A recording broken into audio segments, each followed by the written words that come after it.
നമസ്കാരം. 13 വർഷങ്ങൾക്ക് ശേഷം ബോളിവുഡിലേക്ക് തിരികെ എത്തുകയാണ് തൃഷ.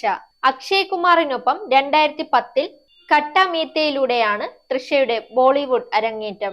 വിഷ്ണുവർദ്ധൻ സംവിധാനം ചെയ്യുന്ന ചിത്രത്തിലൂടെയാകും തൃഷ വീണ്ടും എത്തുക. സൽമാൻ ഖാനാകും ചിത്രത്തിൽ നായകനെന്നാണ് റിപ്പോർട്ടുകൾ. ചിത്രത്തിന്റെ ഔദ്യോഗിക പ്രഖ്യാപനം ഉടൻ നൽകുമെന്നാണ് വിവരം. തമിഴിൽ വിടായ മൂർച്ചി, മലയാളത്തിൽ ഐഡന്റിറ്റി എന്നീ സിനിമകളിലൂടെ ഷൂട്ടിംഗ് തിരക്കിലാണ് തൃഷ ഇപ്പോൾ. മണിരത്നം സിനിമ തഗ് ലൈഫിലും തൃഷ പ്രധാന കഥാപാത്രത്തിലെത്തുമെന്നാണ് വിവരം. വിജയ ചിത്രങ്ങളിലൂടെ കരിയറിലെ ഏറ്റവും മികച്ച കാലഘട്ടത്തിലൂടെയാണ് തൃഷ ഇപ്പോൾ നീങ്ങുന്നത്. ബോളിവുഡിലെ റീ എൻട്രി അവിടെയും തിളങ്ങാനുള്ള അവസരമാകുമെന്നാണ് ആരാധകരുടെ പ്രതീക്ഷ.